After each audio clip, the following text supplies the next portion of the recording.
여호와여, 주의 분노로 나를 책망하지 마시오며 주의 진노로 나를 징계하지 마옵소서. 여호와여, 내가 수척하였사오니 내게 은혜를 베푸소서. 여호와여, 나의 뼈가 떨리오니 나를 고치소서. 나의 영혼도 매우 떨리나이다. 여호와여, 어느 때까지이니까? 여호와여, 돌아와 나의 영혼을 건지시며 주의 사랑으로 나를 구원하소서. 사망 중에서는 주를 기억하는 일이 없사오니 서울에서 주께 감사할 자 누구리까? 내가 단식함으로 피곤하여 밤마다 눈물로 내 침상을 띄우며 내 요를 적시나이다.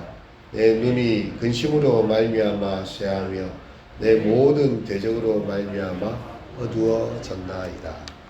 아멘. 이 새벽에 나오신 우리 성도님들에게 주님의 은총이 함께 하시기를 바랍니다.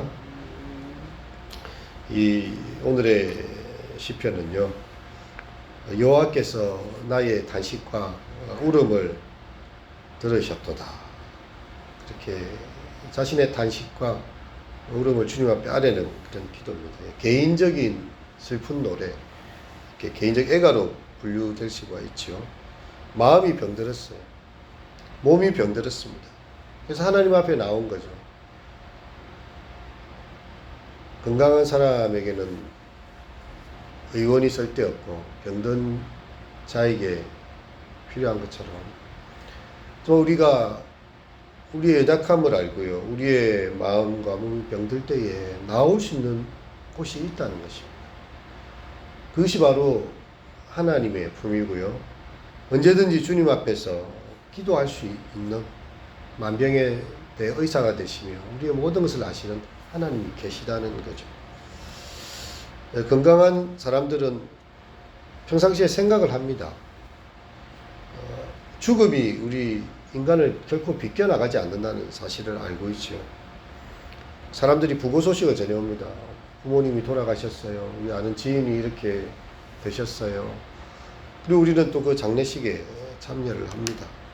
그리고 어느 날은 나의 소식이 또 누군가에게 들려지는 날이 반드시 오게 될 것이라는 것을 가르쳐 주는 거죠. 그래서 이 잠언서에도 보면 지혜자의 마음은 초상집에 가 있다, 어리석은 자의 마음은 잔치집에 가 있다, 이렇게 이야기했어요.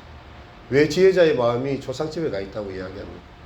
결국은 이렇게 될 것이기 때문에 우리가 이 땅 가운데서 이 세상에서의 이런 모습을 보면서 지혜자는 자기의 남은 날들이죠, 하나님께서 허락하신 삶을 허투루 살지 않는다는 것입니다. 지혜자의 마음은 초상집의 것을 바라보면서 주어진 생명의 날들을 정말 아껴가면서 그 가운데 하나님 앞에서 정직하게 살아가고자 하는 것입니다. 우리는 그렇게 생각을 하고 있어요. 하지만 막상 병이 들게 되면요, 알면서도 우리는 갑작스럽게 인생에 환난을 맞이한 상황이 됩니다. 마음의 평정이 다 깨어져요. 사망에 대한 의식이 더욱 생생해집니다. 이렇게 나이가 들고 병이 들면서 결국은 우리가 이 땅의 삶을 하게 되는구나, 이 남의 이야기가 아닌 거죠. 그런 것들이 우리로 하여금 이렇게 위기감을 갖게 합니다.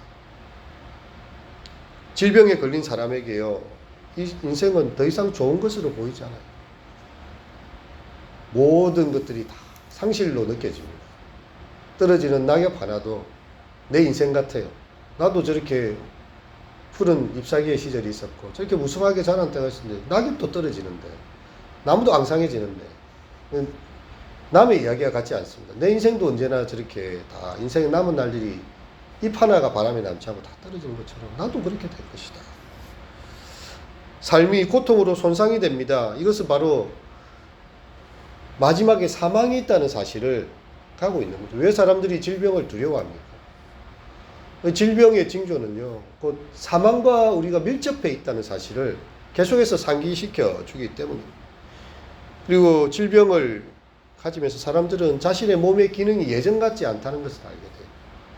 예전에는 그냥 막 한숨 자고만 일어나면 모든 게 그냥 다 해결되는데 청년 시절에는 그렇지 않습니다. 밤을 꼴딱 새도 별로 문제 없는 것 같아요. 그냥 잠만 잘 자고 일어나면 모든 게 몸이 정상으로 돌아오는 것 같습니다. 하지만 아픈 사람에게는요, 그렇지 않습니다.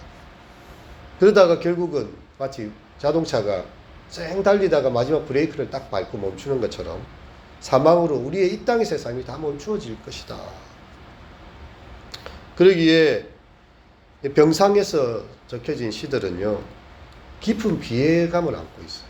인생에 대한 정말 적나라한 직면이 있는 것입니다. 비록 살아있는 자가 그것을 알아보고 있지만 그곳에는 사망의 그림자를 어른그림에서 볼 수 있게 되는 것이죠. 시편의 오늘 시인의 기자는요, 다윗은요, 이런 고뇌에 참 부르짖음을 하나님 앞에 드리고 있습니다. 여호와여, 주의 분노로 나를 책망하지 마시오며 주의 진노로 나를 징계하지 마옵소서. 여호와여, 내가 수척하여 싸우니 내게 은혜를 베푸소서. 여호와여, 나의 뼈가 떨리오니 나를 고치소서. 나의 영혼도 매우 떨리나이다. 여호와여, 어느 때까지니까. 다윗의 병이 무슨 병인지 여기에 밝혀지지는 않고 있지만 그의 속사람도 병이 들었고 그 사람도 다 병이 들어 있습니다.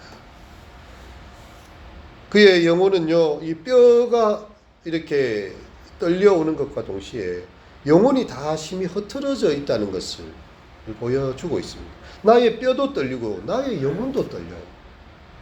몸과 마음이 다 이렇게 아픈 그런 상황입니다. 시인은 자신의 이 비참한 상태를 설명하기 전에 하나님께 대해서 정말 이런 상황을 맞이하면서 분노감이 자기에게 있다는 거죠. 주의 분노를 나도 책망하지 말라고, 자기가 이렇게 돼 있는 상황에 대해서 하나님께서 견책하지 마시고 징벌하지 말라고 기도하고 있어요. 물론 그가 이 질병에 이런 것이 그의 죄로 인해서 이르렀다는 어떠한 단서도 이 시편에는 나오지 않습니다. 시인은 자신의 어떤 명백한 죄를 여기서 고백하지도 않고 있어요. 어쩌면 이것은 의로운 사람이 당하는 고난일 수 있습니다. 욥이 아무 죄가 없는 사람이잖아요. 하나님을 경외하며 악에서 떠난 자, 동방에서 의인이요 큰 자. 근데도 사단이 찾아왔어요. 모든 가산을 날리고 자녀들이 다 하루아침에 그 건물이 무너져 죽고 자기의 몸도 머리 정수리끝부터 발끝까지 종기가 나서 고통하고 있는 그런 상황입니다. 알 수가 없어. 왜 이런 질병이 왔는지도 알 수 없습니다. 여러분, 우리가 아픈 사람이 있거나 병이 든 사람이 있다고 해서 그 사람을 쉽게 정죄해서는 안 됩니다. 친구들이 와서 했던 게 너가 숨겨놓은 죄가 있으니까 하나님께서 너를 치신 것이지 너의 죄를 고백하고 빨리 회개하라. 티끌 가운데서 하나님 앞에 회개하라 이렇게 이야기하지만 욥이 아무리 생각해봐도 하나님 앞에 그렇게 잘못한 것이 없어요. 도리어 그는 주신 자도 여호와시요 가져가신 이도 여호와시니 내가 여호와의 이름을 찬송하리로다. 도리어 그 환난 중에도 입술로 범죄하지 않았고요. 하나님께서 다 모든 게 주관하시고 내게 원래부터 아무것도 없었는데 그분께서 주신 분이 다 가져가셨고 여호와의 이름은 찬송받을 것이다. 그래서 욥은 찬송을 드리고요. 그렇게 했었습니다. 여러분, 우리는 질병의 이유를 알 수 없습니다. 하지만 어쨌든 하나님께서 그것을 허락하셨기 때문에 우리 가운데 왔다는 것은 생각하게 됩니다. 여러분, 우리가 비록 고난받는 인간이기는 하지만요, 이것을 또 허락하신 하나님에 대해서 우리가 이렇게 불평하는 것은 우리의 주제에 넘은 행동일 수도 있습니다. 어쨌든 그 가운데서도요, 육체적으로 너무 감당하기가 힘들었던 것입니다. 영적으로도 감당할 수 없는 참 그런 상황 속에서 하나님께만 오직 의지하는 것입니다. 여호와여, 내가 수척하여 싸우니 내게 은혜를 베풀어 달라. 여호와여, 나의 뼈가 떨리오니 나를 고치소서. 원인은 알 수 없지만 하나님께서 내게 은혜를 베풀어 주시고 하나님께서 나를 고쳐 주시면 내게 소망이 있다고 시인은 이야기합니다. 극심한 고통에 시달린 나머지 자신의 고통을 분명하게 표현할 수 있는 힘조차도 상실해 버렸어요. 그래서 그는 하나님 앞에 이렇게 묻습니다.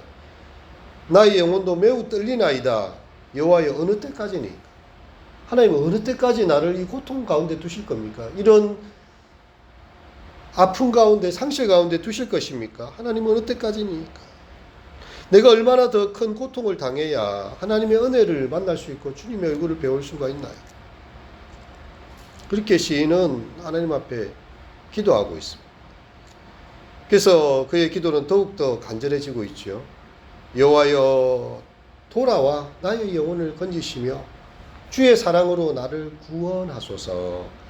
사망 중에서는 주를 기억하는 일이 없사오니 서울에서 주께 감사하는 자 누구리까? 내가 탄식함으로 피곤하여 밤마다 눈물로 내 침상을 띄우며 내 요를 적시나이다. 내 눈이 근심으로 말미암아 쇠하며 내 모든 대적으로 말미암아 어두워졌나이다. 하나님을 바라보면서요. 하나님, 주님께서 내게 돌아오시면 내가 건짐을 받을 것입니다. 주님의 사랑으로 나를 구원하소서. 어쩌면 그의 기도는 하나님만 바라보고 있는 것입니다. 하나님 앞에 대한 호소가 그래요. 내가 이렇게 아프고 힘들고 해서 죽게 되면 사망 중에서 주를 기억하겠습니까? 이 죽은 자의 장소 서울에서 주님께 감사를 내가 드리겠습니까? 하나님 내게 돌아오셔서 구원의 은총을 베푸시면 내가 나의 기도를 들으시는 하나님 앞에 찬송 드리지 않겠습니까? 그렇게 기도하고 있는 거죠. 그의 기도가 복잡하지 않습니다. 아주 위사여구를 잘 동원해서 이렇게 화려한 그런 기도문을 적지도 않았어요. 하지만 그의 기도는 분명합니다. 하나님, 내게 돌아오소서. 나를 고치소서. 하나님, 내가 얼마나 단식하여서 밤마다 눈물로 내 침상을, 내 요를 적시면서 이렇게 주님 앞에 기도하고 있습니다. 주님, 시인이 그렇게 기도할 때요, 나중에 이 9절에 보면 나오지요. 여호와께서 내 간구를 들으셨다. 이 시편이 너무 길기 때문에 이렇게 한 번에 다 하지 않고 다음에 또 말씀을 나누긴 하겠지만, 그의 간절한 기도에 대해서, 단순하지만 분명한 기도에 대해서 여호와께서 내 울음소리를 들으셨다. 이런 고백을 하게 됩니다. 사랑하는 성도님들, 우리 가족들이 또 우리 자신의 삶 가운데 남들에게 다 말하지 못할 그런 이야기들이 다 있습니다. 근데 하나님 앞에서만큼은 이 시인처럼 기도할 수 있습니다. 하나님, 내가 어떻게 사방 가운데서 주님께 감사하겠습니까? 하나님, 나를 살려주시고 내게 돌아와 주시고 나를 고쳐주시고 내게 은혜를 베푸소서. 이런 우리 주님께서 그 기도를 다 듣고 계세요. 그것을 다 보고 계십니다. 우리가 이 새벽 정말 주님의 은총을 생각하면서 함께 기도하시는 귀한 은혜의 자리가 되시기를 바랍니다. 제가 잠시 기도하도록 하겠습니다. 하나님, 우리의 삶이, 우리의 뼈가 수척한 날이 있습니다. 우리의 뼈가 떨리고 우리의 영혼이 떨리는 날이 있습니다. 하지만 그때에도 우리가 부르짖고 기도할 하나님이 계심에 감사합니다.